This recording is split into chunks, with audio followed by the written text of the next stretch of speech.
सभी अभिभावकों से मेरा आग्रह है कि आप अपने बच्चे का यदि नवोदय विद्यालय में प्रवेश चाहते हो तो उसके लिए आवेदन निकल चुके हैं।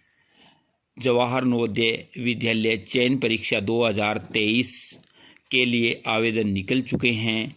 जो विद्यार्थी कक्षा 5 में अध्ययनरत हैं वे फॉर्म ऑनलाइन माध्यम से भर सकते हैं। अब आपको दिखा रहा हूं मैं कि नवोदय विद्यालय की जो वेबसाइट है उसके लिए आपको फॉर्म भरने के लिए क्या करना होगा। सबसे पहले हम गूगल के माध्यम से नवोदय विद्यालय gov.in की वेबसाइट पर जाएंगे। ये इनकी ऑफिशियल वेबसाइट है navodaya.gov.in।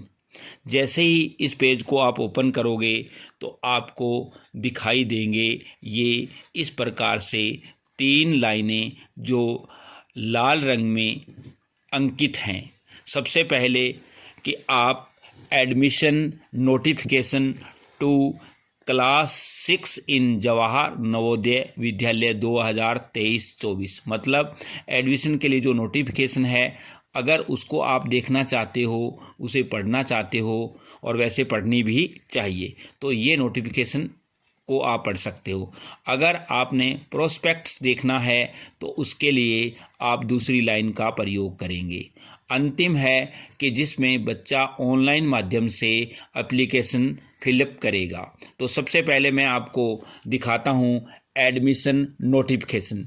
इसमें आपको क्या चीज़ देखने को मिलती है। सबसे पहले ये एक नवोदय विद्यालय द्वारा बैनर दिया गया है जिसके अंदर बताया गया है कि कौन बच्चा इस फॉर्म को भर सकता है और उसके लिए जो निर्धारित नियम है वो इसके अंदर अंकित है और उसके साथ साथ बच्चे के लिए स्पेशल फीचर्स बताए गए हैं कि नवोदय विद्यालय क्या कुछ देता है। तो सबसे पहले मैं आपको बताऊंगा, इसी पेज में आपको दिखाया गया है कि लास्ट डेट है फॉर्म भरने की, अप्लाई करने की जो है 31 जनवरी 2023 और इसके साथ साथ इस प्रकार से एक दूसरी तरफ दिखाया गया है कि डेट ऑफ एग्ज़ाम मतलब कि इस परीक्षा की तिथि क्या है जो 29 अप्रैल 2023 है। इसके बाद में आता है कि बच्चे के लिए जो क्राइटेरिया है अर्थात उसमें आपको क्या चाहिए, अर्थात बच्चा कक्षा 5 में सेशन 2022-23 में सरकारी या सरकारी मान्यता प्राप्त विद्यालय में पढ़ रहा हो। जिस डिस्ट्रिक्ट में बच्चा पढ़ रहा है उसी डिस्ट्रिक्ट के नवोदय विद्यालय के लिए बच्चा फॉर्म अप्लाई कर सकता है और उसके साथ ये भी शर्त है इस बार कि बच्चा उसी डिस्ट्रिक्ट का रहने वाला होना चाहिए। मतलब कि बच्चा यदि राजस्थान के, हरियाणा के किसी भी ज़िले में फॉर्म अप्लाई करता है तो उसको उसी ज़िले का होना चाहिए। उसके बाद में दूसरी बात आती है कि बच्चे की जन्म तिथि क्या होनी चाहिए कि जो बच्चे 1 मई 2011 से 30 अप्रैल 2013 के बीच पैदा हुए हैं वो बच्चे फॉर्म भर सकते हैं। तो इसके बाद में आती है बात कि इसमें अलग अलग रिजर्वेशन भी दिया गया है। हम इस बात को यहाँ वीडियो में नहीं बता रहे पर आप इसको पढ़ सकते हो। उसके बाद में आगे बढ़ता हूँ तो इसके अंदर और आगे चलेंगे तो आप देखते हो कि बच्चा प्रोस्पेक्ट्स में क्या है कि अगर बच्चा इसके माध्यम से कुछ बातें जानना चाहता है कि नवोदय विद्यालय के प्रोस्पेक्ट में क्या मिलेगा मुझे, तो उसके अंदर एक इंट्रोडक्शन मिलेगा। इंट्रोडक्शन में नवोदय विद्यालय के बारे में बताया गया है कि नवोदय विद्यालय क्या है, कितने नवोदय विद्यालय हैं, परीक्षा का माध्यम क्या रहेगा, परीक्षा किस प्रकार से होगी, बहुत से पेज हैं, आप इनको एक एक करके पढ़ सकते हो। और इसके बाद में हम ये देखते हैं कि हमें फॉर्म कैसे भरना है। सबसे बड़ी बात यह है कि फॉर्म भरने के जो नियम हैं वो इस बार थोड़े से अलग हैं।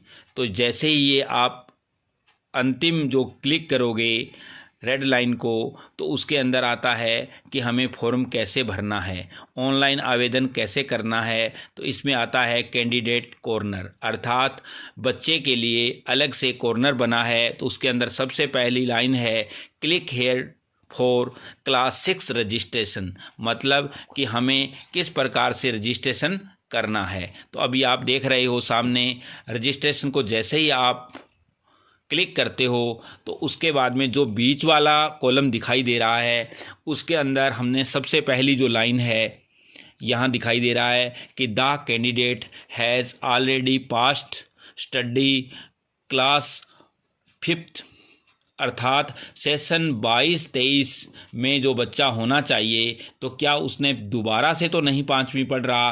तो इसके लिए हमें सबसे पहले नो सेलेक्ट करना है। यदि बच्चा दूसरी बार पढ़ रहा है तो बच्चा अप्लाई नहीं कर सकता। उसके बाद में दूसरा नंबर आता है कि the candidate has appear in J university already, क्या पहले इसने परीक्षा दे ली। तो आपको बता दूं कि यदि आप दूसरी बार परीक्षा देने जा रहे हो तो आप इसको अप्लाई नहीं कर सकते, क्योंकि नवोदय विद्यालय में एक ही बार आप परीक्षा दे सकते हो। तो यहाँ भी नो आपको सिलेक्ट करना है। उसके बाद में आता है 3 number, have you read the prospects, yes या नो। तो हमने प्रोस्पेक्ट आपको दिखाया था कि उसे आपको पढ़ना है, तो हमने लिखा है यस।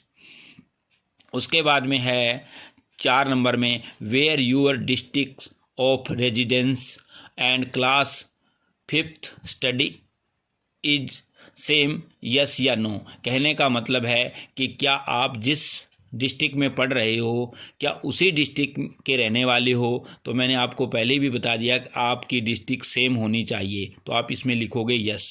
उसके बाद में है कि आपका स्कूल से आपको एक प्रमाण पत्र हेडमास्टर द्वारा सत्यापित किया हुआ लेना है। तो क्या आपने वो पहले ले लिया।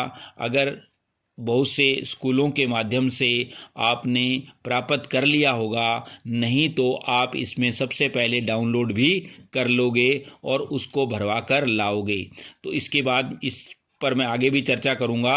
तो यहाँ है कि आपके पास वो प्रमाण पत्र है तो आप लिखोगे यस, क्योंकि नहीं उसके बिना हम फार्म नहीं भर सकते। उसके बाद में आता है कि where the candidate has been promoted from class 4th and admitted to class 5 before 31 July 2022, yes या नो। मतलब है कि आप चौथी क्लास में पास 31 जुलाई से पहले हो चुके हो, तो हम लिखेंगे यस, क्योंकि 5वीं में तभी पहुंचे हैं। तो उसके बाद में नंबर आता है कि do you have Aadhaar number, yes या नो। मतलब कि आपके पास आधार है। तो आजकल सभी के पास आधार है। और इसके अंदर भी एक बहुत बड़ी बात है कि अगर आप नो करोगे तो आपको आगे इस पर चर्चा करूंगा। तो पहले सबसे पहले आप यदि जो बच्चे यस करते हैं और जिनके पास है तो वो यस लिखकर अपना आधार नंबर इसमें अंकित करेंगे। जैसे ही आप आधार नंबर अंकित करेंगे तो आपको सबमिट करने के लिए कहेगा, नहीं तो ये सबमिट नहीं आएगा। क्योंकि अगर हम देख रहे हैं कि हम इसके अंदर एक आधार नंबर डाल रहे हैं और आधार नंबर डालने पर ही सबमिट का बटन आ रहा है। अगर हमारा मोबाइल नंबर भी सही होना चाहिए। जैसे ही अगर हमारा आधार नंबर सही है तो यहाँ बच्चे के लिए आएगा कि उसको उसी आधार नंबर पर OTP प्राप्त होगा जो इस आधार से जुड़ा हुआ है। तो जैसे आप देख रहे हो यहाँ आधार पर हमारे पास एक OTP रिसीव हो गया है। तो रिसीव हुआ है आधार पर, तो वो नंबर हम इसमें डालेंगे। तो जैसे ही वो नंबर डालेंगे तो आगे ये हमें फार्म भरने के लिए अनुमति देगा। तो नहीं अगर डालते तो हम नहीं जा सकते, परंतु अगर यदि हम नो लिख देते हैं कि हमारे पास आधार नहीं है, तो उसके लिए मैं आपको बताता हूं कि हमें क्या करना होगा। सबसे पहले मैं एक बार यस वाले पे ही डाल रहा हूं। जैसे ही मैं डालता हूं तो ये हमारे को फार्म भरने के लिए अनुमति नहीं दे रहा, क्योंकि हमारा जो आधार नंबर था वो उम्र के अनुसार नहीं था। तो अब हम क्या करते हैं, वही नंबर डालते हैं, वहीं पर आते हैं और हम कहते हैं कि हमारे पास आधार नहीं है, नो लिखा है हमने। जैसे हम नो लिखते हैं तो ये हमें कहाँ ले जाता है कि आप के माता पिता अर्थात बच्चे के अभिभावक के माता पिता का हमें रिहायशी अर्थात निवास प्रमाण पत्र अपलोड करना होगा। मतलब मेरी बात समझ गए होंगे कि आप जिस ज़िले में रह रहे हो उसमें आप निवास प्रमाण पत्र बनाओगे, और निवास प्रमाण पत्र बनाने के लिए आपको सक्षम अधिकारी के पास जाना होगा। सक्षम अधिकारी के पास जाओगे, उससे पहले अपने ग्राम के सरपंच से, लंबरदार से लिखवाना होगा, फिर पटवारी रिपोर्ट करेगा और फिर आप जाकर अपना निवास प्रमाण पत्र बनाओगे। जब निवास प्रमाण पत्र बनाओगे तो फिर यहाँ आपको एक अपलोड करना होगा। पहले ही हम अपने पास रख लेंगे। जैसे सबसे पहले हमारे पास बच्चे की फ़ोटो होनी चाहिए, अर्थात अभ्यर्थी की फ़ोटो होनी चाहिए। अभ्यर्थी की जो फ़ोटो होगी वो 10 से 100 KB के बीच होनी चाहिए। उसके बाद में बच्चे की अर्थात अभ्यर्थी के हस्ताक्षर की इमेज हमारे पास होनी चाहिए, वो भी 10 से 100 KB के बीच में। उसके बाद में अभिभावक के हस्ताक्षर होने चाहिए, वो भी 10 से 100 KB के बीच में। चौथा नंबर आता है माता पिता और उम्मीदवार अर्थात जो अभ्यर्थी है उसके द्वारा हस्ताक्षरित और हेडमास्टर द्वारा सत्यापित प्रमाण पत्र, जो सर्टिफिकेट के नाम से आप डाउनलोड कर सकते हो या नवोदय विद्यालय से आकर ले सकते हो। वो फार्म आपके पास स्कूल से अटेस्टेड करवाकर, स्कूल से पूरी तरह से भरवाकर उस पर बच्चे की फ़ोटो लगानी है, बच्चे के साइन करवाने हैं, पिता के साइन करवाने हैं और हेडमास्टर से सत्यापित करवाना है। वो उसकी भी आपको इमेज बनानी है, वो 50 से 300 KB के बीच में होनी चाहिए। उसके बाद में मैंने पहले भी बता चुका हूँ कि यदि आपके पास आधार नहीं है तो आप सक्षम अधिकारी से माता पिता का, बच्चे का नहीं, इसमें माता पिता का निवास प्रमाण पत्र बनाकर ले आओगे और उसे भी अपलोड करना होगा, तो उसकी इमेज अपने पास रख लोगे। ये बात मैं इसलिए बता रहा हूँ कि अभ्यर्थी का आधार और निवास और बच्चे का स्कूल, जो स्कूल है, विद्यालय है, वो एक ही ज़िले में होने चाहिए। अर्थात अध्ययनरत बच्चे का कक्षा 5वीं का स्कूल उसी ज़िले में है, इस बात को आप जारी रख सकते हो, तभी आप फार्म भर सकते हो। उसके बाद में आते हैं कि सबसे पहले हम जवाहर नवोदय विद्यालय कक्षा 6 के लिए जो अगला पेज आया है हमारे पास, जब हमने OTP डालने के बाद में अगला पेज खुलेगा तो उसके अंदर हम सबसे पहले दिखाएंगे कि बच्चा है वो किस राज्य का है, क्योंकि ये बात हम जैसे ही भरेंगे इसके अंदर आता है कि बच्चे का राज्य, अर्थात हमने हरियाणा सेलेक्ट किया है तो हरियाणा इसके अंदर आ जाएगा। जैसे हरियाणा सेलेक्ट करेंगे तो ये हमारे से पूछेगा कि बच्चा किस ज़िले में पढ़ रहा है, तो हम उसको ज़िले अर्थात पंचकुला को हमने सेलेक्ट करेंगे। मान लो हमारा ज़िला पंचकुला है, हम पंचकुले को सेलेक्ट करेंगे। उसके बाद में ये पूछता है कि बच्चा पंचकुला के किस ब्लॉक का रहने वाला है, अर्थात उसका स्कूल किस ब्लॉक का है, रहने वाला कहाँ का हो वो नहीं, ब्लॉक कौन से स्कूल में पढ़ता है। तो हमने जैसे कहा कि मान लो इस ज़िले में 5 ब्लॉक है, हमने कहा बरवाला। तो जैसे ही बरवाला को हम चयन करते हैं तो ये हमारे से पूछता है कि उसमें उस गांव के स्कूल का नाम बताइए। तो अब उस विद्यालय का नाम बताइए। हमने लिख दिया GPS रामपुर लिख दिया है हमने। तो जैसे रामपुर लिखेंगे रामपुर, RM रामपुर। तो अब जब रामपुर लिखेंगे तो ये हमें ले जाएगा कि उम्मीदवार का नाम क्या है। अगला कॉलम होगा उम्मीदवार का नाम। हमने लिखा उम्मीदवार का नाम राम है, नाम क्या है, राम है। तो जैसे हम राम लिखेंगे,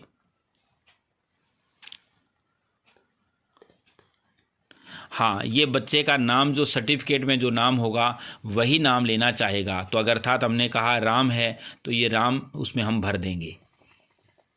चलो आगे चलें।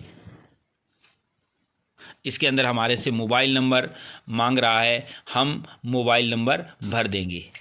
10 अंकों का मोबाइल नंबर जैसे ही डालेंगे, कोई भी नंबर डालो, 00 डाल दो एक बार, 198 डाल के हम 00 नंबर डाल रहे हैं दिखाने के लिए। 10 अंक पूरे कर देंगे। 98 लिखो पहले, ये आपने नंबर सही लिखना है, हम आपको एक डम्मी नंबर दिखा रहे हैं लिखकर। उसके बाद में आता है बच्चे की जन्म तारीख। जन्म तारीख के अंदर हमने मान लो सिलेक्ट किया है 1 अप्रैल 2013। अगर 30 अप्रैल तक आप उसमें फार्म भर सकते हो, नहीं तो नहीं भर सकते। तो उसके बाद में आता है ईमेल आईडी। अगर आपके पास है तो ईमेल आईडी आप भर दोगे, क्योंकि ईमेल आईडी भी आजकल हर व्यक्ति ने बना रखी है और हमें भरनी चाहिए। उसके बाद में माता का नाम। जब माता का नाम हम लिखते हैं, बच्चे की माता का नाम डम्मी में हम लिख देते हैं देवी, DEVI। उसके बाद में आता है बच्चों अभिभावक का नाम, अर्थात उसके बच्चे के पिता का नाम। पिता के नाम में हमने लिख दिया है, जैसे कोई भी नाम लिख सकते हैं। उसके बाद में आता है गार्जियन नेम। गार्जियन नेम की आवश्यकता हो तो लिख दें, नहीं तो लिखने की आवश्यकता नहीं है। उसके बाद में पहचान चिन्ह, जो बच्चे का अगर कोई है जहां बच्चे के चोट लगी हो, तिल का निशान हो, उसको आप दिखा दोगे। उसके बाद में आता है, अगर आपने अभिभावक मैंने पीछे छोड़ दिया, अगर अभिभावक का नाम लिखा है तो उसके साथ हमारा संबंध क्या वो भी हमें लिखना पड़ेगा। उसके बाद में हम आगे बढ़ते हैं, ऊपर कीजिए, आगे बढ़ते हैं तो उसमें आता है पहचान चिन्ह के बाद में आता है बच्चे का राष्ट्रीयता क्या है, बच्चे का लिंग क्या है, अर्थात बच्चा मेल है या फीमेल है। कहने का मतलब है जो तीनों कैटेगरी दी है उसको आप भरोगे। उसके बाद में आता है कि बच्चे का श्रेणी, अर्थात श्रेणी का मतलब है जनरल में, SC में, ST में, OBC में, जो भी कैटेगरी है उसको आप अंकित करेंगे। उसके बाद में अगर आप ये चीज़ भी ध्यान रखेंगे कि अगर आप SC, ST, OBC भरते हो तो आपको जब बच्चे का चयन हो जाएगा तो उसका प्रमाण पत्र देना होगा। तो पहले सोच लें, समझ लें और फिर ही भरें, नहीं तो बहुत से लोग भर देते हैं और बाद में उनके पास ये प्रमाण पत्र होता नहीं है। उसके बाद हम आगे बढ़ते हैं तो बच्चों यहाँ देना है आपको पूरा एड्रेस देने के बाद में पिन कोड लिखना है, जो भी आपके क्षेत्र का पिन कोड है उसको आप लिख दोगे। उसके बाद में बढ़ते हैं आगे। उसके बाद में परीक्षा का माध्यम मतलब हिंदी या इंग्लिश, दोनों में से आप किस में परीक्षा देना चाहोगे। उसके बाद में आगे बढ़ते हैं तो उसके बाद में अगर आप विकलांगता में आप क्लिक करते हो, विकलांग हो, तो आप इस कॉलम को करेंगे, नहीं तो आपको करने की आवश्यकता नहीं है। उसका भी आपके पास प्रमाण पत्र होना चाहिए। उसके बाद में आता है धर्म में आप जो चारों धर्म दिए गए हैं उनको सिलेक्ट कर लोगे। और इसके अंदर आजकल बहुत से धर्म हमारे भारत में है तो सबको दिखाया गया है, उनमें से आप एक को सिलेक्ट कर लोगे। उसके बाद में आगे बढ़ते हैं, क्योंकि आधार नंबर हमने लिख चुके हैं तो आधार नंबर लिखने की यहाँ आवश्यकता नहीं, अपने आप आ जाएगा। उसके बाद में माता पिता की वार्षिक आय कितनी है, इसमें आपकी आय जो है आप अपने हिसाब से लिख सकते हो और इसके अंदर ज़्यादा इसके ऊपर कोई टीका टिप्पणी नहीं की गई है।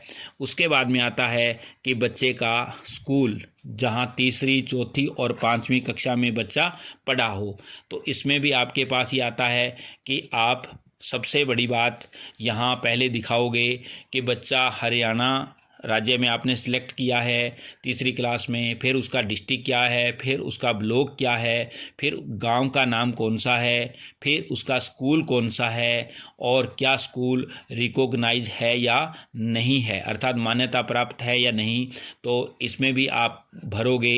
क्योंकि अगर आप रिकॉग्नाइज स्कूल से हो तो ही फार्म भर सकते हो, नहीं तो नहीं भर सकते। उसके बाद में आता है स्कूल की स्थिति। इसका मतलब है कि स्कूल जो है वो किस लोकेशन में है। ये बहुत कॉलम बड़ा काम का है। इसमें अगर आप रूरल और अर्बन, शहरी और ग्रामीण, 2 कॉलम है, दोनों में से एक को सिलेक्ट करना है। तो ये बात मैं ज़रूर कहूँगा कि यहाँ अगर आप रूरल को सिलेक्ट करते हो तो आपके पास आपका जो बच्चे का अर्थात अभ्यर्थी का जो स्कूल है वो रूरल क्षेत्र में होना चाहिए। ये आप ज़रूर स्कूल से पूछकर और अपने स्कूल से निश्चित कर लें, क्योंकि नहीं तो आजकल बहुत से क्षेत्र ऐसे हैं जहां रूरल नहीं है पर लोगों को पता नहीं, तो वो अर्बन न भरकर रूरल भर देते हैं, तो बच्चे का चयन होने पर भी उनका प्रवेश नहीं हो पाता। उसके बाद में ये बिल्कुल इसके अंदर अपने आप लिखा हुआ है कि बच्चा ने तीसरी क्लास कब प्रवेश लिया और कब पास हो गया, तो इस कॉलम को आपको हिलाने की आवश्यकता नहीं। उसके बाद में हम बात करते हैं, वापस नीचे करो, वापस नीचे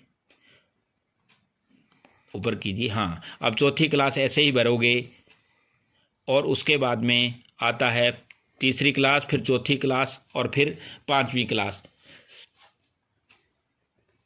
ऊपर कीजिए, हाँ बस। तो ये जो चारों चीज़ें हैं, तीसरी क्लास, फिर चौथी क्लास और फिर 5वीं क्लास। 5वीं क्लास का बहुत सा चीज़ अपने आप भरी हो मिलेगी, क्योंकि हम पहले भी इस डाटा को भर चुके हैं। उसके बाद में जैसे ही हम आगे बढ़ते हैं तो आता है अंडरटेकिंग बाय कैंडिडेट और पेरेंट्स गार्जियन। मतलब अंडरटेकिंग दे रहे हो, जैसे मैंने पहले भी कहा था कि जब हम फार्म भरते हैं तो उसके लिए पहले हमारे से 3-4 क्वेश्चन ये करता है।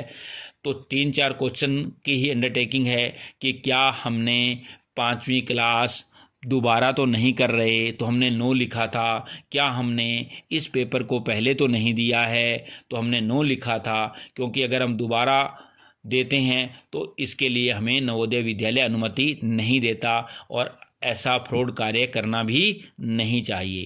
तो इसलिए आप नो में गए हो तो आपने दोबारा पेपर नहीं दे रहे होंगे। उसके बाद में आता है, ये जब चारों चीज़ें भर दोगे उसके बाद में आप अंडरटेकिंग के अंदर आते हो और उसके बाद में एक शपथ जो आपने ली है, उसके बाद में बहुत बड़ी चीज़ है कि यहाँ उम्मीदवार के लिए जो 4 चीज़ें आपने पहले से स्कैन में इमेज बना रखी है उनको डालना है। सबसे पहले आता है उम्मीदवार की फ़ोटो। सबसे पहले उम्मीदवार की फ़ोटो आप अपलोड करोगे, जो कितने में बताई थी, 10 KB से 100 KB के बीच में होनी चाहिए, उसमें डालोगे, अपलोड करोगे। उसके बाद में आते हैं उम्मीदवार के हस्ताक्षर। उम्मीदवार के हस्ताक्षर को अपलोड करने के बाद में आता है माता पिता के हस्ताक्षर, उसको अपलोड करोगे। और अंत में आता है जो सर्टिफिकेट, जो अध्ययनरत होने का प्रमाण है, वो आप जो विद्यालय से भरवा कर लाए हो, जिस पर हेडमास्टर द्वारा सत्यापित है, उस अध्ययन प्रमाण पत्र को आप अपलोड करोगे। अपलोड करने के बाद में सेव कर दोगे।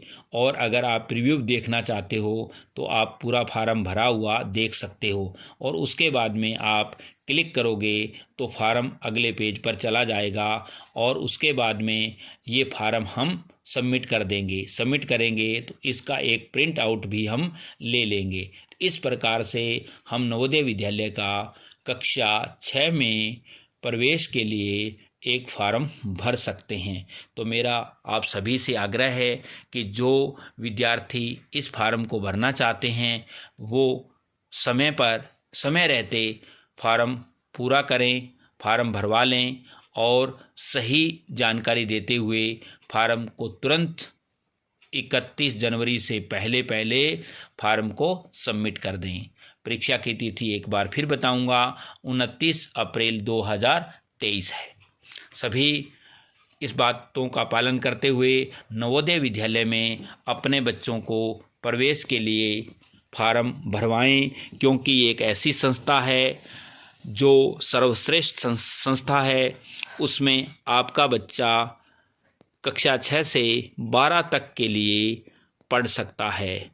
अब ये फार्म आप फ्री एंड कॉस्ट, कोई बिना पैसे से फार्म भर सकते हो। मेरा तो निवेदन है कि आप इसे अपने घर बैठे मोबाइल के माध्यम से, लैपटॉप के माध्यम से, डेस्कटॉप के माध्यम से भी भर सकते हो। नहीं तो अपने नज़दीक नवोदय विद्यालय में जाइए और वहाँ हेल्प डेस्क बना हुआ है, वहाँ से भी फार्म भरवा सकते हो। इन्हीं शब्दों के साथ सभी का धन्यवाद।